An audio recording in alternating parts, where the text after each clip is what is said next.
कहीं ऐसा न हो आपका ये गुमान आपके हाथ से निकल जाए और फिर आखिरकार आपको मेरे पास ही आना पड़े। इसलिए कह रहा हूँ कि अभी से मेरे साथ ही संबंध अच्छे कर लो। मेरे साथ दुश्मनी से तुम्हें कोई फ़ायदा नहीं होगा। वह उसके गालों को थपथपा रहा था, लेकिन उनकी निगाहें उस दिल चुराने वाले गले के नीचे उभरता हुआ उसके ब्यूटी बोन पर जमी हुई थी, जहाँ से उसका दूधिया सा रंग उसके डीप गले से दिखाई दे रहा था। अनभी उस अंदाज में बैठी हुई थी, उसके घुटने भी काँप रहे थे, उसके सीने के साथ लगे हुए थे। उन पर इतना जुल्म मत करो, मुझे उनका दर्द बर्दाश्त नहीं हो रहा। मुझे यहाँ से जाना है, दरवाज़ा वहाँ है, तुम जा सकती हो, मैंने तुम्हें रोका नहीं है। दरवाजे का लॉक खुल चुका था। दुपट्टे जो कि साइड में गिराया गया था, उसने उठाने की कोशिश की, मगर उससे पहले ही जयपाल ने उसका दुपट्टा उठा लिया और उसके सीने पर फैला दिया। वह जो अपने नंद के बहकाने में आकर आज बुरी तरह से फंसी थी और वहाँ से निकल ही नहीं पा रही थी। चुप हो जाओ, कितना शोर कर रही हो, तुम्हारा चीता खड़ूस भाई जाग जाएगा, पता नहीं उनके गुस्से का। चलो जल्दी हाथ चलाओ। अनवी और मीसा जयपाल की जैकेट की जेब से जयपाल की गाड़ी की चाबी निकाल रही थी, जब मीसा ने अनवी को बड़ी सावधानी बरतने के लिए बोला, तुम इतनी डरपोक क्यों हो निशा?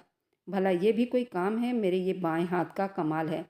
देखना, मैं नहीं डरती तुम्हारे उस देश छोड़ू भाई से, जिनकी ना तो कोई शक्ल है और ना ही कोई अकल। चाबी निकाल कर अभी कमरे से दोनों निकलने ही वाली थी कि अचानक कमरे की लाइट ऑन हुई और अनवी की टक्कर सीधा जयपाल से हुई। ये तुम इतनी आधी रात को गाड़ी की चाबी चुरा कर कहाँ निकल रही थी, बताओ? वह भाई अनवी को सर्दी लग रही थी, उसे सूप पीना था। हम आपको जगाना नहीं चाहते थे। ठीक है निशा, तुम बाहर जाओ। और गुस्से से बोला, उसे तो मैं सीधा करता हूँ। ये कहता वह अनवी को कमर से जोर से पकड़ता दरवाज़ा बंद किया, दरवाजे के साथ चिपका गया। चलो आज फिर तुम्हारी मैं सर्दी दूर कर दूँ, सूप से भी अच्छी करूँगा। चलो अब ये जिप खोलो। शाबाश। अनवी पलटने ही लगी थी कि उसका सर किसी मजबूत बॉडी के साथ जाकर टकराया था। उसने बेकाबू डर से अपनी आंखें बंद कर ली और जुबान दांतों में दबा ली। मर गई मैं। उसके होंठ धीरे से फड़फड़ाए थे। जिस बात का डर था वही हुआ था। वो कैसे भूल सकती थी? जयपाल हर जगह पहुंच जाता। ये तो फिर हवेली थी। तुम यहाँ पर क्या कर रही हो छोटी सी गुड़िया? उसके कानों में झुकता हुआ वह जज्बात से भरे शब्दों में बोला था। उसकी भारी आवाज़ और नरम शब्द सुनकर वह बेचैनी से अपने पैर बदल कर रह गई थी। वह उसने बहाना बनाने की बहुत कोशिश की, मगर उसका दिमाग अब बंद हो रहा था। और ये पहली बार नहीं हुआ था, बल्कि हर बार की यही कहानी थी। जब भी वह लड़ाकू राजकुमार, इतना खूबसूरत आदमी जब उसके सामने आता, अनवी की हालत इस तरह से ही खराब होने लग जाती थी। वह उसके बाजू उसकी कमर के साथ लगाकर उसे दीवार के साथ चिपका चुका था। मैंने कहा, तुम यहाँ पर क्या कर रही हो? उसकी आवाज़ थोड़ी सी ऊंची, उसके शब्द गुस्सैले निकल रहे थे। अनवी अभी तक उसके सवाल का जवाब नहीं दे पाई थी, बल्कि वो बहाना सोच रही थी। उसकी कानों की लौ को अपने दांतों में हल्का सा काटने लगा तो अनवी के होंठों से एक सिसकी निकली थी, जिसे जयपाल के जज्बात को और भड़का दिया। उसने अपने दूसरे हाथ से अनवी की कमर को और जोर से पकड़ लिया तो बेकाबू दूसरी सिसकी भी अनवी के होंठों से निकल चुकी थी। इस तरह से सिसक रही थी। उसके अंदर डर और बढ़ता जा रहा था। वह उसे पूरा पूरा अधिकार भी रखता था, क्योंकि अनवी की शादी उससे बचपन में ही हो चुकी थी। लेकिन उसके बावजूद भी दोनों के बीच सदियों की दूरी थी। ये जालिम समाज अपनी नाक उसके गालों के साथ रगड़ता हुआ बेकाबू बोला। अनवी के लिए अपने टांगों पर खड़ा रहना बड़ा मुश्किल हो गया था। वह इसी वजह से ही उस आदमी से बहुत डर खाती थी, उसके सामने आने से घबराती थी, क्योंकि वह आदमी जब भी अनवी को देखता तो उसके जज्बात पर लगाम लगाना जैसे बेकाबू हो जाता था, जो उसके अपने काबू में नहीं होते थे। अभी तो वह लोग हवेली के पिछले हिस्से में शिफ्ट हुए थे, जहाँ पर उन दोनों के अलावा कोई भी नहीं था, और ना ही यहाँ से अनवी की आवाज़ बाहर जा सकती थी। उसे ज़ोर से अपनी बेवकूफ़ी का एहसास हुआ था, लेकिन अब पछताने के अलावा उसके पास दूसरा कोई ऑप्शन नहीं था। मुझे अभी तक तुमने जवाब नहीं दिया, छोटी सी लड़की। वह उसके बालों की लटों को अपनी उंगली में घुमाते हुए बोला, क्या तुम मेरी जासूसी कर रही थी? अपनी ठोड़ी उसके कंधे पर रखते प्यार भरे शब्दों में बोला था। अनवी ने अपनी गर्दन नामे हिलाई। चाहे तो उसकी गर्दन जयपाल के होंठों के साथ जाकर टच हो गई थी। उसके साथ ही अनवी ने अपने हाथ मजबूती से उसके कंधे पर जमा लिए थे, उसकी शर्ट को अपनी मुट्ठियों में जकड़ लिया था। वह उसके ऊपर खुलकर मुस्कुरा दिया।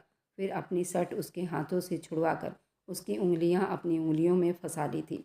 अब वह उसे दीवार के साथ टेक लगाए उसके और सामने खड़ा होकर उसकी आंखों में झांक रहा था। अनवी की आंखों में डर था, बेचैनी थी, सबसे बढ़कर पकड़े जाने पर बहुत शर्मिंदा थी। मैंने तुम्हें क्या कहा था, मेरी जासूसी मत करना और ना ही मेरे ना रहने पर तुम यहाँ बेसमेंट में आना। मेरी चीज़ों को हाथ भी मत लगाना। मुझे ये सब कुछ बिल्कुल पसंद नहीं। तुम फिर यहाँ पर क्यों आई हो? वह एक एक शब्द को बड़े जोर देकर बोला था। यूं लग रहा था अनवी को वह सख्त जालिम इंसान निगल जाएगा। कभी कभार अनवी के लिए इस इंसान को समझना बड़ा मुश्किल हो जाता था। वह धूप झाँव जैसे व्यक्तित्व रखने वाला आदमी था।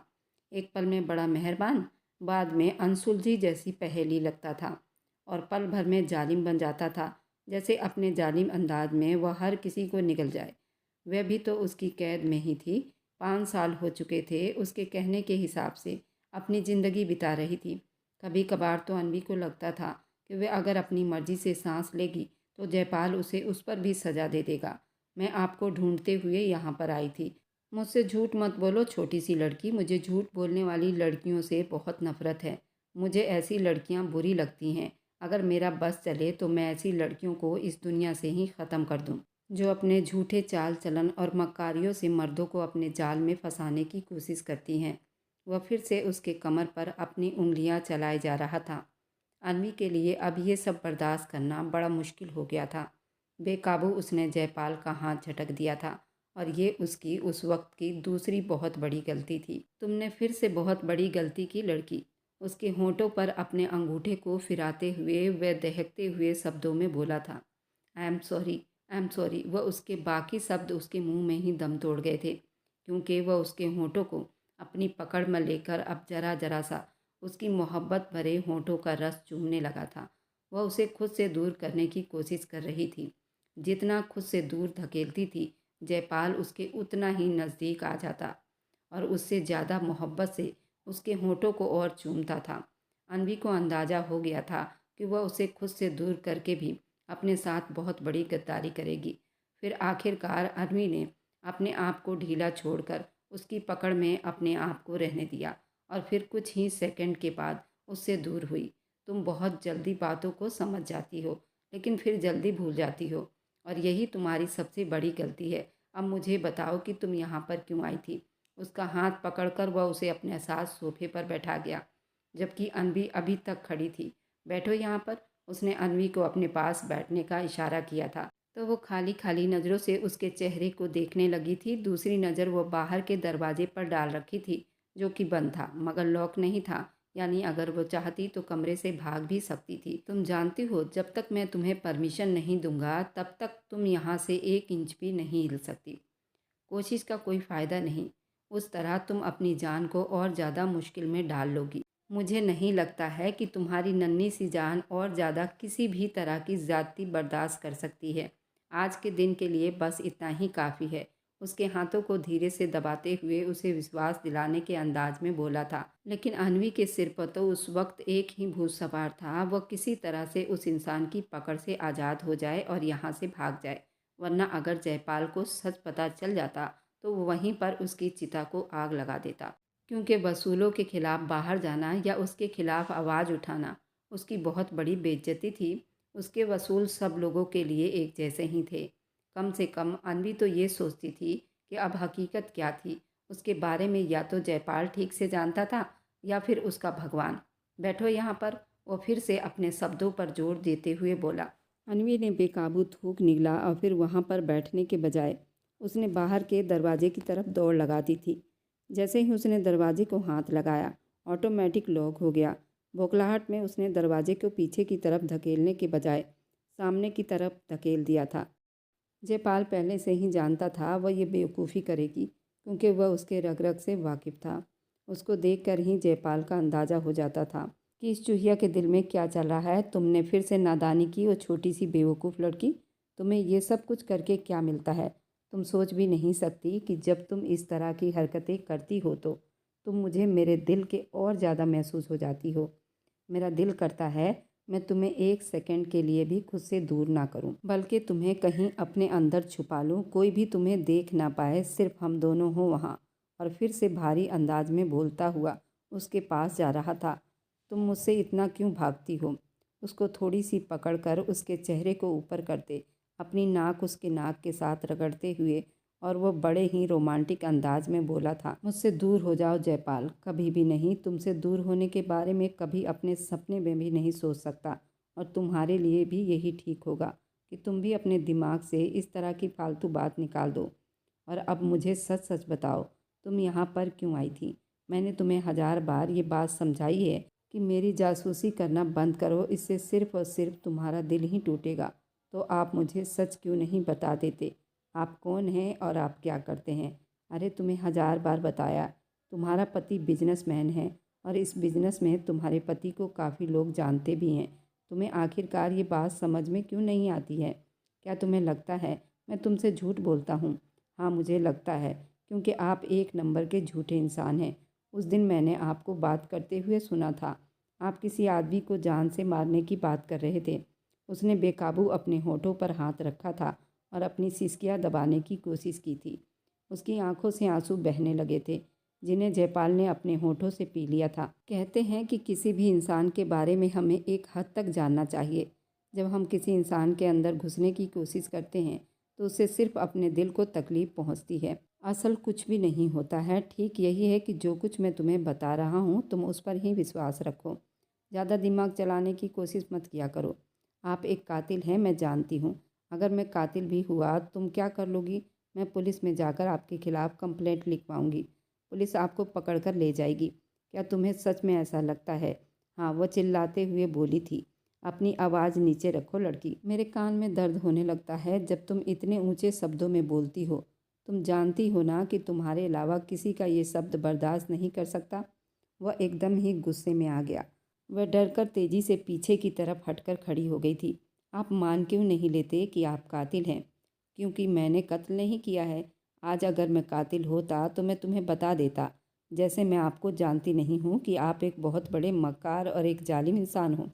आप धोखेबाज भी हैं। उसके बावजूद भी तुम मेरे साथ रह रही हो। मेरा बस चले तो मैं कहीं यहाँ से दूर भाग जाऊँ। चलो, मैं तुम्हें परमिशन देता हूँ। अगर तुम चाहो तो मेरी ज़िंदगी से जा सकती हो। मैं तुम्हें नहीं रोकूंगा और ना ही तुम्हें कैद करने की कोशिश करूँगा। तुम मेरी तरफ से आज़ाद हो। मुझे उसके लिए डिवोर्स चाहिए। बेकाबू उसने अनवी की गर्दन को अपने हाथों में दबोच लिया था। अनवी जयपाल के बाजू को पकड़कर हटाने की कोशिश करने लगी, लेकिन वह उस जालिम की पकड़ से आज़ाद नहीं हो पा रही थी। छोड़िए मुझे, उसने अब टूटती हुई सांसों के बीच में ये बात कही थी। उससे पहले कि दुनिया जहाँ से बिल्कुल बेगाना बात कर रही थी, जयपाल ने उसकी गर्दन छोड़ी और वह ज़मीन पर गिर गई थी। उसने अपने घुटनों के आसपास अपने दोनों बाजू लपेट लिए थे। हिरनी जैसे डरी हुई थी, जयपाल को देखने लगी थी। आज तो तुमने ये बात कह दी। दोबारा अगर तुमने ये घटिया शब्द अपने मुंह से निकाला तो मैं तुम्हें जान से ही मार दूंगा। हवेली के पिछले हिस्से में तुम्हारी चिता भी यहीं पर जला दूंगा। तुम्हारे अवशेषों को ले जाकर गंगा जल में बहा दूंगा। लेकिन मैं तुम्हें डिवोर्स नहीं दे सकता। तुम मेरी पत्नी हो, तुम हमेशा मेरे नाम से ही पड़ी रहोगी और मेरा नाम भी इस वक्त तुम्हारे नाम के साथ जुड़ा हुआ है जब तक मैं मर नहीं जाता, चाहे भगवान मेरी मौत ही क्यों ना आ जाए। आपका नाम मेरे नाम से अलग हो जाए, वह चिल्लाते हुए बोली थी। फिर तो तुम्हें मेरे मरने की प्रार्थना भगवान से रोज़ करनी चाहिए। तो आज से ही शुरू कर दो पूजा पाठ करना और रोज़ भगवान से प्रार्थनाओं में मेरी मौत को मांगा करना। वह उसकी बातों का बुरा नहीं मान रहा था, बल्कि फिर से मुस्कुराते हुए अपनी राय दे रहा था। मैं आपसे बेहद नफ़रत करती हूँ, मगर मैं तुमसे बेहद मोहब्बत करता हूँ। बेवकूफ़ लड़की, मैं तुम्हारी सारी गलतफहमियाँ दूर करूँगा। तुम्हारे दिल में ये जो नफ़रत भरी हुई है, उसके दिल की जगह पर हाथ रखते हुए फिर धीरे से मसलते हुए उसकी सिसकियाँ निकलने लगी थी। उसने बेकाबू अपने सीने पर हाथ रखकर अपने सीने को छुपाने की कोशिश की थी। आखिर कब तक तुम खुद को मुझसे छुपाती रहोगी? कभी तो तुम्हें मेरे पास आना ही होगा। मैं तो उस दिन का इंतज़ार कर रहा हूँ जब तुम अपनी मर्ज़ी से अपने आप को मेरे हवाले करोगी, मुझे कहोगी कि मुझे प्यार करो। ऐसा कभी भी नहीं होगा। उसी अंदाज में बैठे हुए बोली थी। जयपाल भी उसके बगल में घुटनों के बल बैठा हुआ था। ये दिल की बात है लड़की। जिस चीज़ से इंसान भागता है आखिरकार उसे उसी चीज़ के सामने आकर रुकना पड़ता है। कहीं ऐसा ना हो आपका ये घमंड भी हाथ से निकल जाए और फिर आखिरकार आपको मेरे पास ही आना पड़े। इसलिए कह रहा हूँ कि अभी से मेरे साथ ही संबंध अच्छे कर लो। मेरे साथ दुश्मनी से तुम्हें कोई फ़ायदा नहीं होगा। वह उसके गालों को थपथपा रहा था, लेकिन उसकी निगाहें उस दिल चुराने वाले गले के नीचे उभरता हुआ उसके ब्यूटी पोन पर जमी हुई थी, जहाँ से उसका दूधिया सा रंग उसके डीप गले से दिखाई दे रहा था। अनवी उस अंदाज में बैठी हुई थी, उसके घुटने भी कांप रहे थे, उसके सीने के साथ लगे हुए थे। उन पर इतना जुल्म मत करो, मुझे उनका दर्द बर्दाश्त नहीं हो रहा। मुझे यहाँ से जाना है, दरवाज़ा वहाँ है, तुम जा सकती हो, मैं तुम्हें रोक नहीं रहा। दरवाजे का लॉक खुल चुका था। दुपट्टा जो साइड में गिर गया था उसने उठाने की कोशिश की, मगर उससे पहले ही जयपाल ने उसका दुपट्टा उठा लिया और उसके सीने पर फैला दिया। जब मेरे सामने आती हो तो खुद को पूरी तरह से ढक कर रखा करो, वरना फिर बेकाबू हो जाता हूँ मैं और तुम बाद में मुझसे शिकायतें करती फिरती हो। मैं बिना दुपट्टे के नहीं रहती। जब तुम यहाँ आए थे आपने ही दुपट्टा मेरे सर से उतारा था। वह शिकायती अंदाज में बोली थी। फ़िलहाल तुम मेरी पत्नी हो, मैं तुमसे मोहब्बत करता हूँ, देखने के लिए नहीं। तुमसे प्यार नहीं करूँगा तो क्या मोहल्ले वालों से जाकर करूँगा। चलो अब जाओ यहाँ से, तुम्हारी दादी परेशान हो रही होगी। मेरी एक बात हमेशा याद रखना अनवी, ये जासूसी करने से तुम्हें कुछ भी हासिल नहीं होगा। तुम उल्टा अपने दिल को ही तकलीफ़ पहुँचाओगी। अगर तुम सच में कुछ जानना चाहती हो तो तुम मुझसे आकर दो टूक अंदाज में बात किया करो। मैंने कभी तुमसे झूठ नहीं बोला और ना ही दोबारा कभी बोलूँगा। अगर मैं तुमसे कुछ छुपा भी रहा हूँ तो उसमें तुम्हारी ही भलाई है। चलो अब जाओ यहाँ से और जाकर अपने पेपर की तैयारी करो। तुम्हारे पेपर होने वाले हैं। और उसके गालों को थपथपाता हुआ उसे वहाँ से जाने के लिए कह रहा था। अब जितना मर्जी अपने चेहरे को मास्क में क्यों न चढ़ा लो, लेकिन एक दिन मैं आपका असली चेहरा सारी दुनिया के सामने रखूंगी। अपनी छोटी सी उंगलियां उठाकर उसे धमकी देना नहीं भूली थी, इससे पहले कि वह दरवाजे से बाहर निकलती। जयपाल ने फिर से उसके पेट पर हाथ रखकर उसे पीछे की तरफ खींच लिया था। उसी अफरा तफरी में वह अपनी गर्दन उठाकर जयपाल को देखने लगी थी। मैं तो एक चीज़ भूल ही गया था, तुमने मुझे याद ही दिला दी। ये सुनकर उसके गाल लाल हो गए थे और उसका पूरा जिस्म कांपने लगा था। उसे अब बहुत ज़ोरों से अपनी बेवकूफ़ी का अंदाज़ा हुआ था। पता नहीं क्यों वह हर बार अपनी जान को खतरे में डालकर यहाँ पर आने का फ़ैसला कर लेती थी। मुझे नहीं पता कि आप किस बारे में बात कर रहे हैं, छोड़िए मुझे। वो फिर से छुड़ाने की नाकाम कोशिश कर रही थी, उसके सीने के साथ जा टकराई थी। आप बार बार मुझे टच मत करो, उसने जिस अंदाज में कहा था। जयपाल बेकाबू अपनी गर्दन पीछे की तरफ गिराकर हंसने लगा। वह इतना हंसा था कि उसकी आंखों से पानी निकलने लगा था। वह भी पहली बार जयपाल को इस तरह हंसते हुए देख रही थी। वह उसकी खूबसूरत हंसी में खो गई थी। जब वो फिर से उससे बात करते हुए बोला था, अगर मैं टच करूं तो तुम क्या करोगी। ये कहकर उसने जयपाल की बाजू में ज़ोर से टक्कर मारी थी, लेकिन जयपाल पर कोई असर नहीं हुआ था। वह उसी अंदाज में खड़ा रहा। ना तो उसके होठों से सिसकी निकली और ना ही उसने अपने बाजुओं को पीछे की तरफ हटाने की कोशिश की। ये देखकर लड़की को खुद ही अपने पति पर तरस आ गया था। जब उसने अपने दांत पीछे की तरफ हटाए तो बेकाबू उसके गालों से होठों से निकला था, हे भगवान जी, ये क्या हो गया। ये आपकी मोहब्बत का सबूत है जो आपने अभी और इसी वक्त मुझे दिया है। अब ये सबूत मैं तुम्हारी दादी को जाकर दिखाऊंगा। उन्हें बताऊंगा कि हम लोग काफ़ी हद तक एक दूसरे के नज़दीक आ चुके हैं। अब उन्हें तुम्हारी विदाई मेरे साथ करनी पड़ेगी। नहीं, ऐसा नहीं होगा, मैं कभी तुम्हारे साथ नहीं आऊँगी। इस तरह के टेढ़े मेढ़े दांत सिर्फ आपके ही हैं। और उसके दांतों का मजाक उड़ाते हुए बोला था। मैं तुम्हारा टाइम और ज़्यादा ख़राब नहीं करना चाहता हूँ। चलो, मैंने कहा जल्दी से वह करो। मैं आपको किस नहीं करूँगी, आप बहुत ही गंदे हैं। अभी थोड़ी देर पहले तो जल्दी से बेकाबू हो गई थी, अब एकदम से तुम्हें क्या हो गया है। मुझे इस तरह से नखरे मत दिखाया करो। मैं एक औरत हूँ और एक औरत हमेशा नखरे ही दिखाती है। और थोड़ी देर पहले मैंने आपको नहीं बल्कि आपने मुझे किया था, वह भी ज़ोर ज़बरदस्ती से, जो कि बहुत ही गलत बात थी। जब तुम नहीं करोगी तो मुझे ये सब करना ही पड़ेगा। ये कहकर वह फिर से उसके होठों पर झुक गया था। और मैं उस वक़्त तक तुम्हें किस करता रहूँगा जब तक कि तुम खुद मुझे प्यार नहीं करती हो। रुकिए रुकिए, मैं कर रही हूँ, प्लीज़। वह उसके होठों पर हाथ रखकर उसके रुकने को कहते हुए खुद गौर से उसके होठों को देखने लगी थी। भरे भरे होंठ, उन पर छोटी छोटी लकीरें। वो बेकाबू मुस्कुराते हुए बोला, आओ। वो पहली बार उसे इस तरह मुस्कुराते हुए देख रहा था। कहीं तुम्हें मेरे होठों से मोहब्बत तो नहीं हो गई। जी, कैसी बातें कर रहे हो। उसने बेकाबू कानों पर हाथ लगाया और फिर हिम्मत करके आंखें बंद कर ली और उसने जयपाल के होठों को हल्का सा छुआ था। जयपाल के लिए यही काफ़ी था। वह उसके नज़दीक आई थी। उसने इस बात का मान रखा था, क्या अब मैं यहाँ से जा सकती हूँ? जी बिल्कुल, आपको पूरी की पूरी आज़ादी है, आप यहाँ से जा सकती हैं। लेकिन अगर दोबारा इस तरह से जासूसी करने की कोशिश की तो अगली बार सज़ा इससे भी डबल हो जाएगी। और तुम पर बिल्कुल भी तरस नहीं खाऊंगा, ये बात अपने छोटे से दिमाग में बैठा लेना। उसके दिल की जगह पर जोर से उंगली मारता उसे अपने दिल के बिल्कुल करीब होने पर मजबूर कर गया। आप एक बहुत बदतमीज इंसान हैं। आपको तो लड़कियों से ठीक तरह से बात करना भी नहीं आता।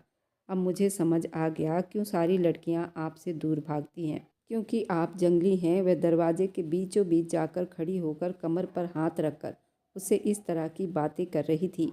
आज तुम्हारी जो लंबी जुबान चल रही है, सुहाग रात तो आने दो, उस दिन मैं तुम्हें लगाम लगा दूंगा। ये सुनकर वह बड़बड़ाकर अंदर की तरफ भागी थी। उसके भागने की स्पीड देखकर उसने अपनी गर्दन झुका ली थी और वह भी बेसमेंट में चला गया था। वहाँ पर जाकर उसने दराज से अपनी बंदूक निकाली थी और फिर एक तस्वीर भी निकाली थी। उस तस्वीर को देखा, काफ़ी देर तक मुस्कुराता रहा। मेरी जान, मैंने तुम्हें पहले भी कहा था, तुम सिर्फ उतना ही जान सकती हो जितना मैं तुम्हें बताना चाहूँगा। मेरी मर्ज़ी से ज़्यादा तो मेरे बारे में कुछ भी नहीं जान सकती हो। और जो तुम चालाकियाँ करने की कोशिश करती हो, उसकी वजह से किसी दिन अपने आप को बहुत बड़ी मुश्किल में फंसा लोगी। इन चालाकियों से बाज आ जाओ। वह अपनी तस्वीर में उस लड़की से बात कर रहा था, जो अब अपने कमरे में आकर गहरी सांसें ले रही थी। तो क्या हुआ? तुम्हें क्या हो गया? क्यों इस तरह से तेज तेज सांस ले रही हो? कहीं फिर से? उसकी सहेली ने जब उसकी हालत देखी तो अपने दोनों हाथों को एक दूसरे से जोड़ते हुए गुस्से वाले अंदाज में बोली थी, चुप कर जाओ बेशरम, नहीं तो। अरे इसमें बेशरम वाली कौन सी बात है? तुम दोनों तो न जाने कब से पति पत्नी हो। और अगर तुम लोगों ने ऐसा कुछ भी किया है, मैंने कहा कि चुप हो जाओ। ठीक है, रिलैक्स हो जाओ, मैं कुछ भी नहीं कह रही। पहले तो तुम कुछ न कुछ करके आई हो। ये कहकर उसकी सहेली निशा बाहर की तरफ भागी थी। अनवी ने अपने तकिए का कवर उठाकर उसे दे मारा था, मगर वह जल्दी से दरवाजे से निकल गई थी। वहाँ पाँव पटकती रह गई थी। उसे लग रहा था कि हवेली में सब लोग ही बदतमीज हैं, किसी में शर्म हया नाम की चीज़ नहीं है। मेरी किस्मत ख़राब थी जो मैंने यहाँ पर आने का फ़ैसला किया था। इतनी अच्छे गांव में मैं अपनी मर्ज़ी से अपनी ज़िंदगी बिता रही थी। कोई टेंशन, कोई परेशानी नहीं थी। मेरी तो मति मारी गई थी जब मैंने कॉलेज में एडमिशन लेने का फ़ैसला किया था। और अगर कॉलेज पास कर लिया होता तो वापस चली जाती। न जाने क्या सोचकर मैंने इस कॉलेज में एडमिशन लेने के लिए सोचा था। अब अपने आप को कोस रही थी। असल में वो उसके दादा के दोस्त की बेटी थी, जो अपनी दादी के साथ गांव में रहती थी, जबकि वह दुश्मन जान यानी जयपाल अपनी फैमिली के साथ यहाँ शहर में सेटल था। यहाँ पर उनका बड़ा सा महल नुमा घर था। उसके साथ सबसे छोटे बेटे की फैमिली रहा करती थी। उन लोगों की आपस में बहुत अच्छी तालमेल थी।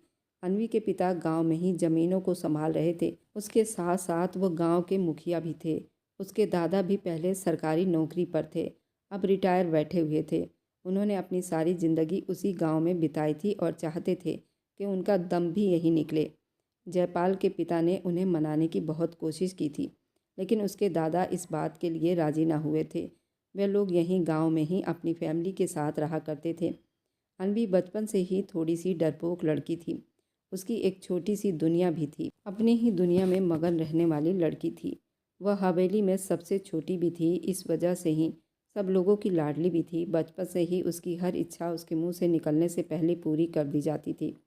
लेकिन यह अलग बात थी कि उसकी कोई बड़ी बड़ी इच्छा भी नहीं थी, और ना ही उसे बहुत ज़्यादा जानकारी थी, और ना ही किसी महंगी आलीशान ज़िंदगी बिताने का शौक़ रखती थी। वह चाहती थी कि उसकी ज़िंदगी में सिर्फ़ और सिर्फ सुकून हो। ये सुकून उसे उस वक़्त तक उसकी ज़िंदगी में रहा करता था जब तक कि जयपाल गांव का चक्कर नहीं लगाता था। जिस दिन जयपाल गांव में आता तो अनवी का सारा सुकून खराब हो जाता था। उसे वह आदमी एक आंख भी नहीं भाता था। वह घमंडी राजकुमार देखकर अनवी का खून गुस्से से खौलने लगता था।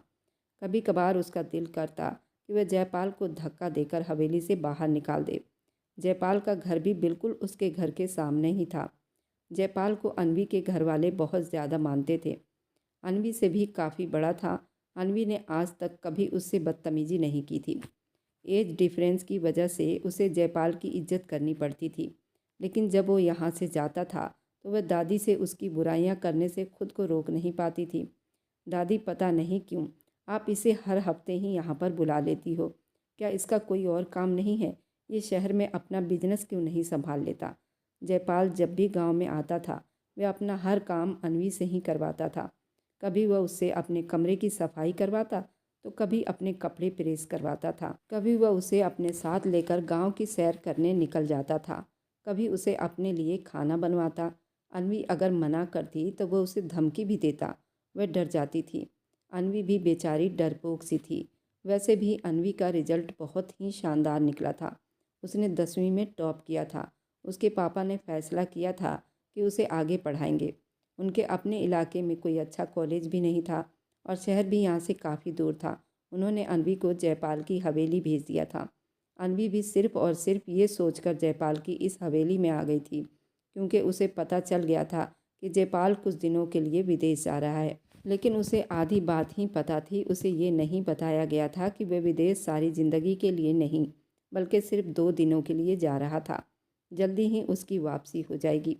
उस रात अनवी किचन में खड़ी अपने लिए खाना बना रही थी जबकि वह दरवाजे में खड़ा सुकून भरे अंदाज में उसे देख रहा था और उसकी हर एक हरकत पर नज़र रख रहा था। अनवी उसे बहुत पसंद थी। बचपन से ही वह उसे अपने दिल के बिल्कुल करीब महसूस करता था। वह छोटी सी नादान लड़की ज़रूर थी लेकिन जयपाल के दिल को काफ़ी साल पहले से पसंद आ गई थी और जयपाल के दिल को कैद कर चुकी थी। वह नादान थी। अगर कभी चालाकी करने की भी कोशिश करती तो जयपाल उसकी बातों का बुरा नहीं मानता था बल्कि दिल खोल कर इंजॉय करता था क्योंकि कभी कभार उसे अनवी का ये रूप देखने को मिलती थी। दूसरी तरफ अनवी ने जब अपने ऊपर किसी की नज़रों की तपिश महसूस की तो उसने बेकाबू अपनी निगाहें उठाई। दरवाजे पर जमे हुए उस आदमी को देखकर उसका मुंह खुला का खुला ही रह गया था। मुंह बंद कर लो, उसको ठीक वक्त आने पर खोलना। उसकी बातों का मतलब समझते हुए लाल आंखें किए हुए बोली, यानी कि अब मैं छोटी बच्ची नहीं रही कि आप मेरे साथ इस तरह बेहुदा बातें करो। मैंने तो कुछ भी नहीं कहा जो तुम मुझे बेशरम होने का ताना दे रही हो। मैं तो तुम्हें बस ये कह रहा था कि मुंह उस वक्त खोला करो जब तुम खाना खाती हो। क्या तुमने मेरी बात का गलत मतलब निकाला था? अच्छी थी, तुम तो बहुत ही गंदी लड़की हो। मैं तो तुम्हें मासूम समझता था। ये सुनकर अनवी की आंखों में आंसू आ गए थे। उसे एकदम से रोता हुआ देखकर वह बेचैन हो गया था। तो उसके दिमाग में भी नहीं था कि वह इतनी सी बात पर भी रोना शुरू कर देगी। अगले ही पल अनवी का बाजा स्टार्ट हो गया था। उसने गला फाड़कर रोना शुरू कर दिया था और चीखना शुरू कर दिया था।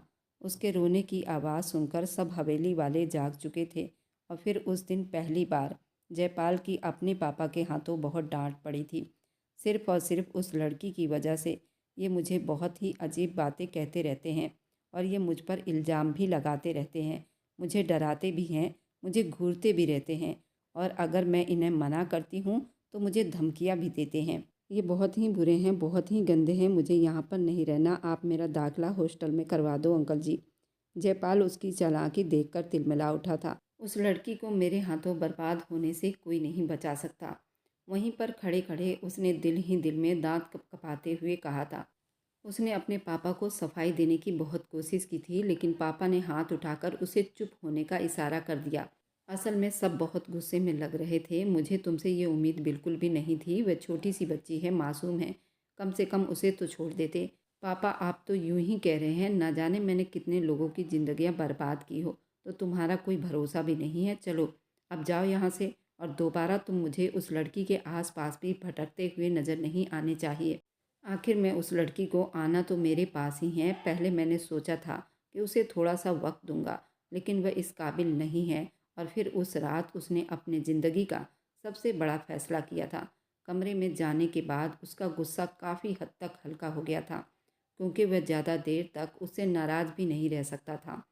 वैसे उसमें उस बेचारी की भी कोई गलती नहीं थी। मैंने बात ही ऐसी कर दी थी।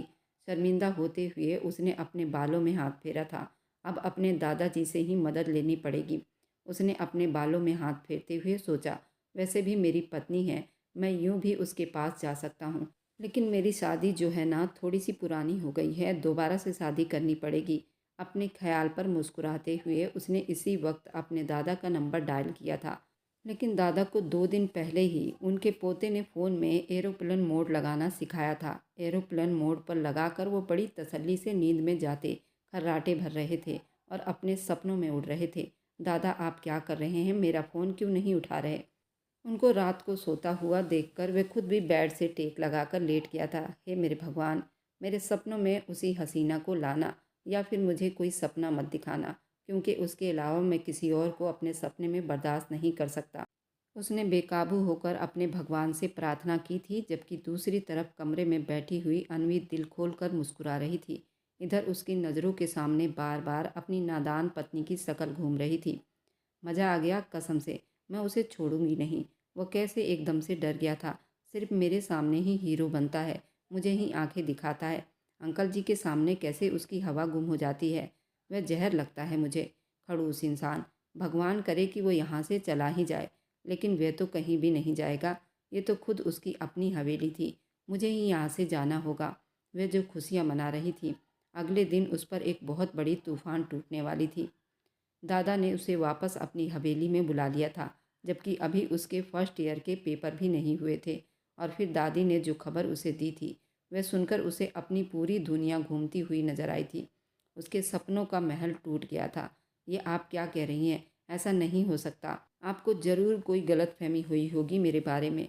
मेरी शादी? नहीं नहीं दादी, आप ये क्या कह रही हैं? उसे खड़ूस आदमी से मैं शादी कैसे कर सकती हूँ? मैं जानती हूँ मैं बचपन में थोड़ी बेवकूफ़ हुआ करती थी, लेकिन मैं इतनी भी बेवकूफ़ नहीं थी कि मैं उस खड़ूस से शादी कर लेती।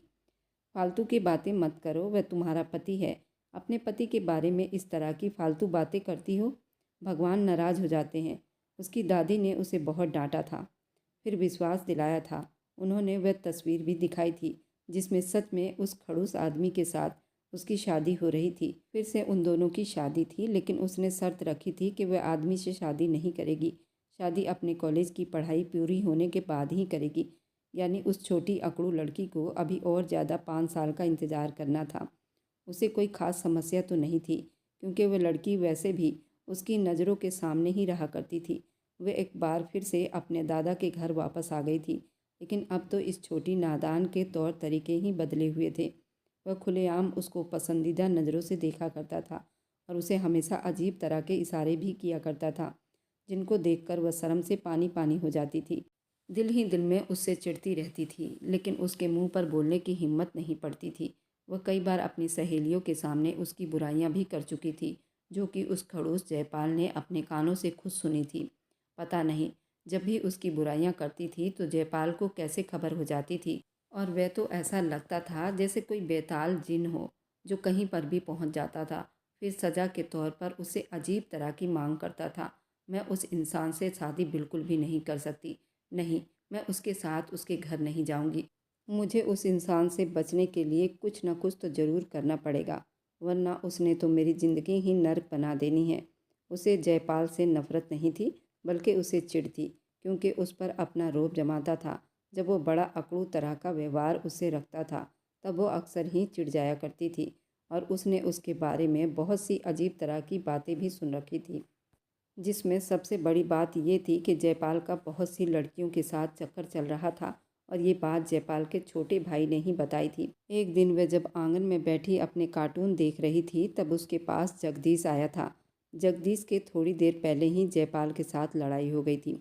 उसने बदला लेने के लिए उसकी पत्नी का ही इस्तेमाल करने के बारे में सोचा था। उस दिन जगदीश ने अजीब तरह की बातें की थी, आधी झूठी आधी सच्ची मिलाकर उस नादान लड़की को बताई थी। वह अनवी तो गुस्से में तिलमिला उठी थी। अपने कानों पर विश्वास करना उसके लिए बड़ा मुश्किल हो गया था। क्या तुम सच कह रहे हो? मैं आपकी सर की कसम खाकर कहता हूँ कि मैं सच कह रहा हूँ। जगदीश ने जल्दी ही उसके सर पर हाथ रखा और फिर दिल ही दिल में उसके लिए प्रार्थना भी कर डाली। हे भगवान, उसकी लंबी ज़िंदगी देना, क्योंकि उसने झूठी कसम खाई थी। और फिर एक दिन जब वो जयपाल से बात करने के लिए उसके कमरे में गई, तो अंदर से आने वाली आवाज़ सुनकर उसके कदमों के नीचे से ज़मीन हिलकर रह गई थी। जयपाल किसी को जान से मारने के लिए कह रहा था। वह अपने कमरे में किसी को भी जाने नहीं देता था। एक दिन जब वो ज़बरदस्ती अंदर गई थी, तब उसने जयपाल की तकिए के नीचे बंदूक रखी हुई देखी थी, और उसके अलावा वहाँ दीवार पर कुछ लोगों की तस्वीर टंगी हुई थी। उन पर क्रॉस के निशान लगे हुए थे। कुछ लोगों पर तीर लगा हुआ था, कुछ पर टारगेट लगे हुए थे, कुछ अजीब से साइन बने हुए थे। वह कोई बेवकूफ़ और इतनी भी नासमझ नहीं थी जो ये सब देखकर समझ ना पाती कि जयपाल की ज़िंदगी में क्या चल रहा है। उसे पूरा पूरा अब विश्वास हो गया था कि जयपाल एक कातिल है और कातिल के साथ वे नहीं रह सकती। उसे इस इंसान से पीछा हर हाल में छुड़वाना ही पड़ेगा। वह रात में बहुत ज़्यादा रोई थी जब उसने उसके कमरे में बहुत से लोगों की तस्वीरों पर क्रॉस लगे हुए देखे थे। आखिर तुम इतने जालिम कैसे हो सकते हो? दूसरी तरफ जयपाल जो अपने ऑफिस में बैठा हुआ था, सामने ही लैपटॉप खुला हुआ था। उसने जब उस छोटी सी लड़की को कमरे में दाखिल होते हुए देखा तो उसने गुस्से से अपनी मुट्ठी को भींच ली थी। वह कभी भी नहीं चाहता था कि उसकी कमसीन सी पत्नी उसके कामों में दखल अंदाजी करे। वह अपनी फैमिली को हमेशा ही हर चीज़ से दूर रखना चाहता था, लेकिन उस कमसीन के अंदर जो बड़ा सा कीड़ा मौजूद था वह उसे चैन नहीं लेने देता था। और फिर उस कीड़े की वजह से मजबूर होकर वह बार बार उसकी ज़िंदगी में दखल अंदाजी करने पहुंच जाती थी, जबकि वह उसे हर तरह से डरा कर भी देख चुका था। वह उसके पास जाकर उसकी सांसों को भी निचोड़ चुका था, उसे प्यार से भी समझा चुका था, लेकिन वह भी अपनी बातों की बहुत पक्की लड़की थी। उसने भी दिल ही दिल में ये अटल फैसला किया हुआ था कि जब तक उसकी हकीकत सभी घर वालों के सामने नहीं ले आएगी तब तक उसके दिल को ठंडक नहीं मिलेगी, और जयपाल ये कभी भी मुमकिन नहीं होने दे सकता था। इसलिए आज जब उसे बेसमेंट में देखा तो जयपाल को बहुत गुस्सा आया था, मगर वह उस लड़की पर गुस्सा नहीं करता था। वैसे भी जब उसे देखता था तो अपना सब कुछ भूल जाता था। उसे सिर्फ वही लड़की नज़र आती थी। उसका खूबसूरत सा फिगर जयपाल की नज़रों के सामने हमेशा घूमता रहता था और उसके होश उड़ाने लग जाते थे। वह कमसीन बड़ी मुश्किल से उसके चुंगल से आज़ाद होकर निकल पाती थी। अगले कुछ दिनों तक जयपाल का सामना नहीं हो पाया था। इस बात पर उसने अपने भगवान का बहुत धन्यवाद किया था, लेकिन वह चुपके चुपके जयपाल के कमरे में जाना नहीं भूलती थी। उसकी बदकिस्मती ये थी कि उसका कमरा हमेशा लॉक रहता था और चाबी जयपाल के अलावा किसी और के पास भी नहीं होती थी। उस कमरे की कोई डुप्लीकेट चाबी भी नहीं थी। वहाँ लॉक पासवर्ड से खुलता था और अगर दोबारा पासवर्ड गलत हो जाए तो सायरन बजने लग जाता था, जिसका कनेक्शन जयपाल के मोबाइल के साथ जुड़ा हुआ था। यानी उसने हर तरफ से पूरा बंदोबस्त किया हुआ था। अनवी कमरे में बैठी कॉलेज का काम कर रही थी, तभी मीसा भूख लगते ही उसके कमरे में दाखिल हुई थी। यार आओ ना, सूप पीने चलते हैं, मेरा बहुत दिल कर रहा है, मीशा ने ललचाए हुए अंदाज में कहा था। तो फिर चलो, मैं भी बोर हो रही हूँ, मुझसे भी और ज़्यादा पढ़ाई नहीं हो पा रहा। अनवी ने उसकी हाँ में हाँ मिलाई थी, मगर एक छोटी सी समस्या है। मीसा ये कहकर खिसियानी सी हंसी हंसते हुए उसके स्टडी टेबल पर जाकर बैठ गई थी। अनवी ने उसे जल्दी से वहाँ से उठने का इशारा किया, क्योंकि उसका सारा सामान बिखरा हुआ था। क्या समस्या है? हमारे पास गाड़ी नहीं है। गाड़ी की चाबी जयपाल भाई के कमरे में है और हमें पहले वो चाबी उठानी होगी। ये लो मेरे हाथ देखो, मैं उस इंसान के कमरे में किसी भी हाल में नहीं जाऊंगी। अगर तुम्हारा सूप पीने का बहुत दिल कर रहा है तो तुम खुद ही चली जाओ। उसने दोनों हाथ उठाकर साफ शब्दों में मना किया था। यानी अब तुम मेरी मदद नहीं करोगी? यार यार ना रहा, प्यार प्यार ना रहा। तुम्हारे लिए क्या कुछ नहीं किया था। उस दिन मैंने तुम्हारे लिए अपनी जान खतरे में डाली थी। अगर मैं तुम्हारा हाथ पकड़कर तुम्हें पीछे की तरफ ना खींचती तो वह गाड़ी वाला कब का तुम्हें टक्कर मार कर चला जाता। वह टक्कर मार देता तो ही अच्छा होता। मुझे तुम्हारे भाई से शादी तो नहीं करनी पड़ती, उसने जले हुए अंदाज में कहा था। मीसा आंखें छोटी छोटी करके उसे घूरने लगी थी। मेरे भाई पर दुनिया की सारी लड़कियां मरती हैं और उसे शादी करने के लिए तरसती हैं, बेचैन रहती हैं, मगर मेरा भाई तुम्हारा दीवाना है। तुम्हें तो इस बात का धन्यवाद करना चाहिए। ऐसे धन्यवाद करने से तो अच्छा है कि मैं मर ही जाऊं। कानों को हाथ लगाते हुए बोल रही थी। तुम मेरे साथ नहीं चल रही हो तो ठीक है, मेरे भाई को जाकर बता दूंगी कि तुम उस दिन अपनी सहेली के बॉयफ्रेंड के घर डांस पार्टी में गई थी। और वे जल्दी से अपनी जगह पर उठ खड़ी हुई, क्योंकि ये खबर लीक हो जाती तो उसके लिए खतरा साबित हो सकता था। तुम एक बहुत ही कमीनी लड़की हो, मैंने कभी गौर नहीं किया, और जब तुम ये अपने मुंह से कहती हो तो मुझे एक अनजानी सी खुशी मिलती है। मीसा ने बेशर्मी से हंसते हुए कहा था। उसका हाथ पकड़कर वह जयपाल के कमरे में आ गई थी। पूरा कमरा उस वक्त अंधेरे में डूबा हुआ था। मीसा के हाथ छोटे छोटे कदम उठाते हुए मोबाइल की स्क्रीन की मदद से आगे बढ़ रही थी। तुम्हें उस अंधेरे में नज़र क्या आ रहा है? मुझे तो कुछ भी नज़र नहीं आ रहा। अन्वी ने जले हुए अंदाज में कहा था, तुम चुप कर जाओ वरना वह खड़ूस आ जाएगा। खड़ूस सच में जाग रहे थे और आंखें बंद करके बस सोने की एक्टिंग कर रहे थे। मीसा ने अपने ही धुन में मगन होकर कमरे की लाइट ऑन कर दी थी। उसे गलती का एहसास उस वक्त हुआ था जब जयपाल ने अपनी आंखें खोली। उसके सामने वे दो खूबसूरत लड़कियां बड़ी डर में थर थर काँप रही थी। एक उसकी पत्नी थी, दूसरी उसकी खुद की बहन थी। बहन को तो उसने घूरती हुई नज़रों के अंदाज से भगा दिया था। उसकी नज़रें अपनी पत्नी के हाथ में अपनी गाड़ी की चाबी पर टिक गई थी। यहाँ पर क्या कर रही हो और ये गाड़ी की चाबी लेकर तुम लोग कहाँ जा रहे हो? उसने अपने दांत पीसते हुए गुस्से से कहा था। वो बोली, भाई असल में उसकी तबीयत बहुत ख़राब थी। सुबह से ये तेज़ बुखार में तप रही थी। मुझे उसकी बहुत ज़्यादा टेंशन हो रही थी। डॉक्टर ने कहा था कि उसको गरम गरम सूप पिलाओ। बस उसी सूप पिलाने के लिए आपकी गाड़ी को मार्केट तक ले जा रही थी। उसके लिए आपकी गाड़ी की चाबी भी तो चाहिए थी। अगर आप दे दो तो आपकी बहुत मेहरबानी होगी। ये तो परिवार का बच्चा बच्चा जानता था। मीसा जब भी समस्या संभालने की कोशिश करती थी, समस्याओं को और ज़्यादा बिगाड़ देती थी। अभी अभी ऐसा ही हुआ था। तुम यहाँ से जाओ, मैं उसको सूप पिलाकर ले आता हूँ। दांतों पर दांत जमाकर उसने मीसा को बाहर निकल जाने के लिए कह दिया था। अनवी ने उस मक्कार सहेली की बाजू पकड़ी। तुम कहाँ? मुझे यहाँ पर अकेला छोड़कर नहीं जा सकती।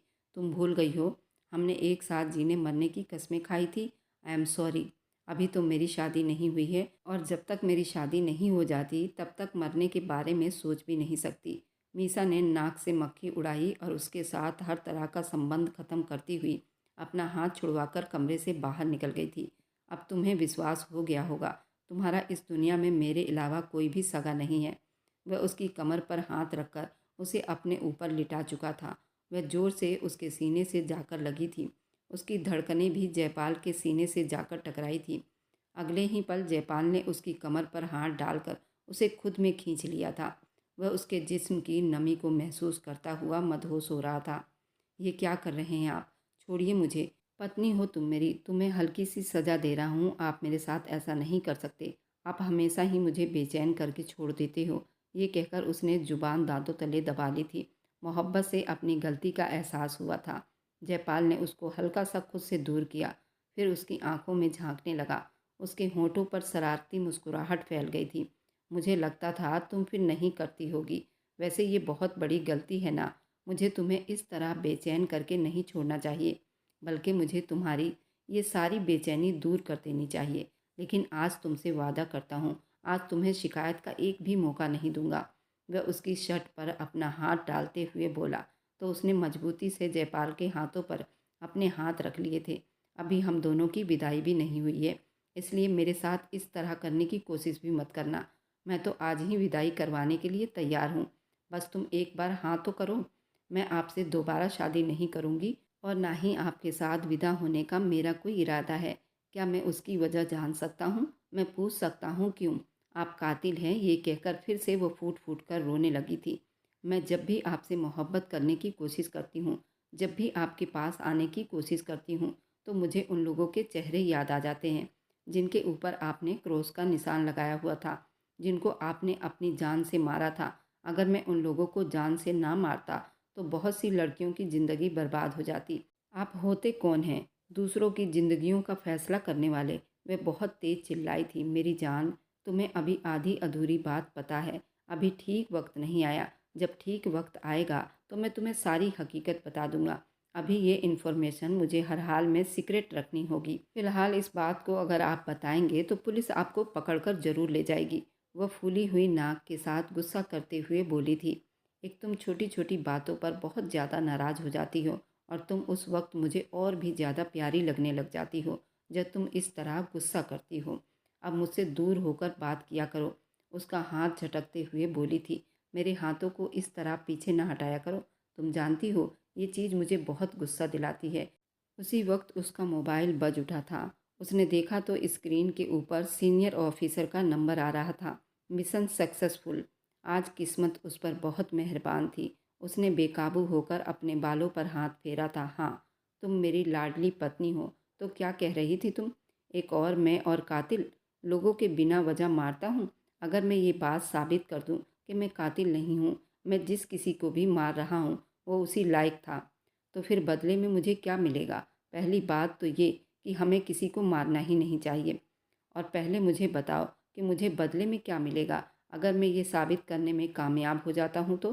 तुम्हें मुझसे दोबारा शादी करनी होगी और फिर शादी की रातों में मेरी सारी बातों को माननी होगी। ना तो मैं तुम्हें किसी तरह का शिकायत का मौका दूंगा और ना ही मैं तुम्हारी कोई फालतू की पेशकश सुनूंगा।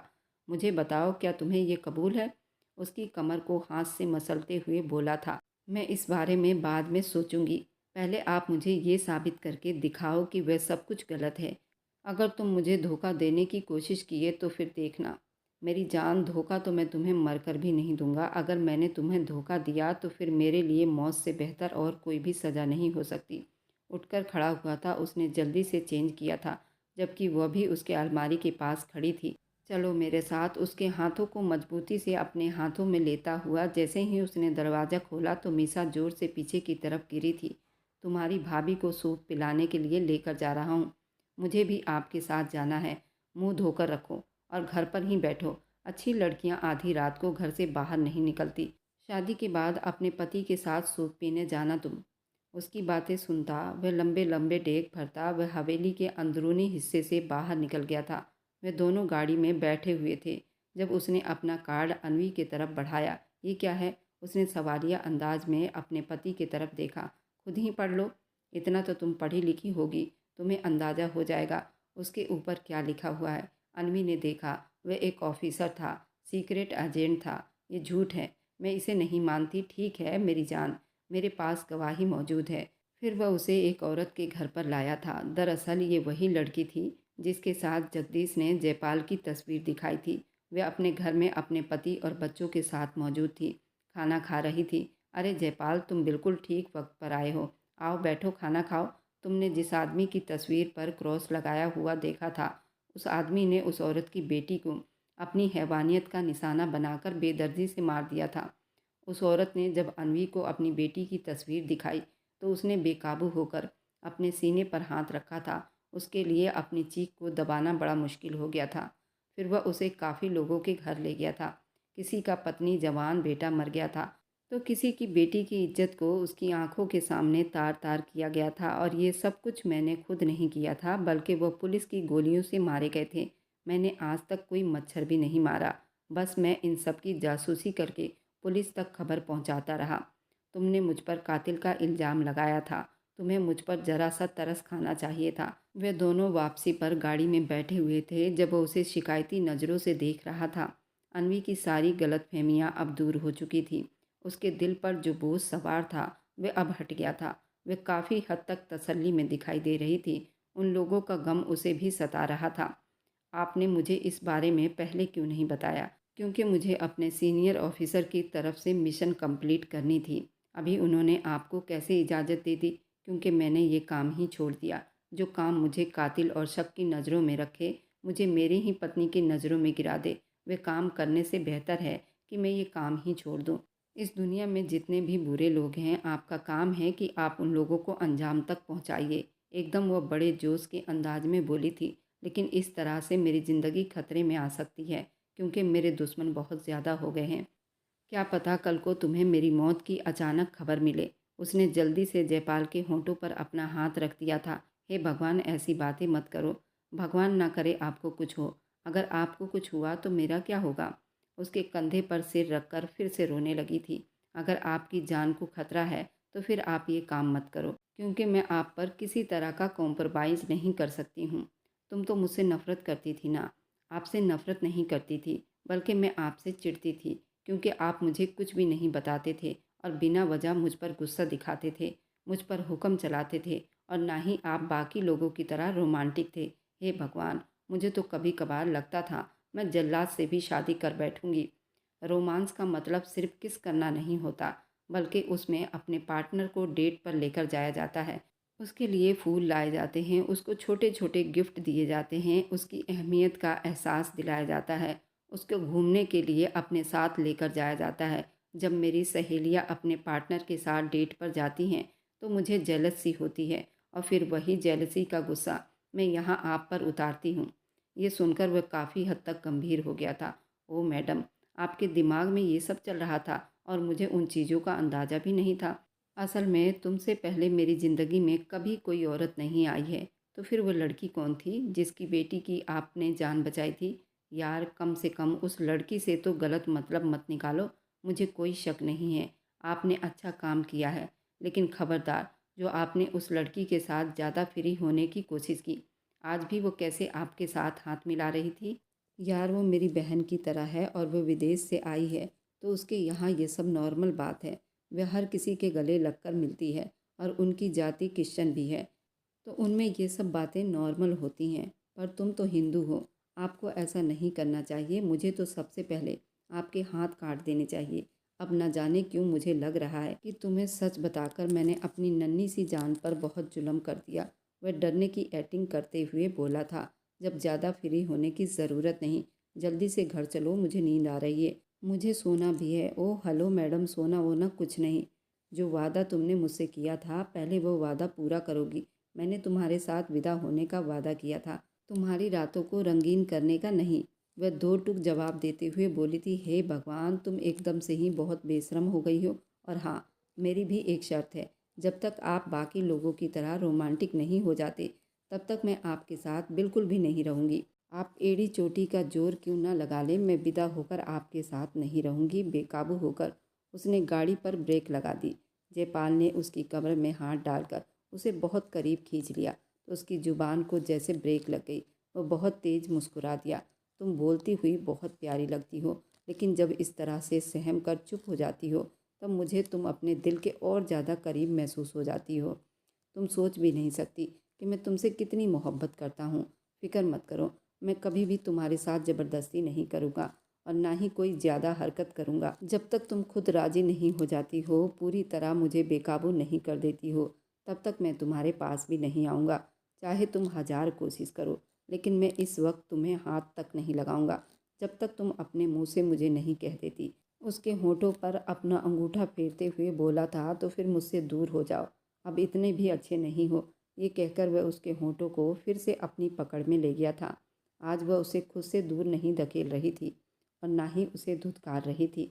जयपाल को अब अंदाज़ा हो गया था, वह पहले जो कुछ भी करती थी, वह गलतफहमी की बुनियाद पर ही करती थी। और फिर जयपाल ने वह सब कुछ किया जो उसकी धर्मपत्नी ने उसे करने के लिए कहा था। हर दूसरे दिन वह उसे अपने साथ घूमने के लिए लेकर जाता, लेकिन वह बीच बीच में छोटी छोटी गलतियां कर देता, जिस पर वह कभी कभार शर्म से लाल अंगार हो जाती, कभी कभार घबराकर उससे दूर हो जाती थी। लेकिन मजबूरन उसे फिर से जयपाल के पास जाना पड़ता था और ज़्यादा से ज़्यादा 6 महीने के बाद जयपाल ने उसकी विदाई भी करवा ली थी, क्योंकि वह उसके बिना नहीं रह सकता था और वह उसकी पत्नी थी। अब उसकी उम्र भी हो चली थी, तो उसने उसके साथ विदाई करवा ली थी। अगर आज की कहानी आपको अच्छी लगी है, तो आगे की और आने वाली सारी दिलचस्प रोमांटिक कहानियों के लिए मेरे चैनल को लाइक और सब्सक्राइब करते जाएं।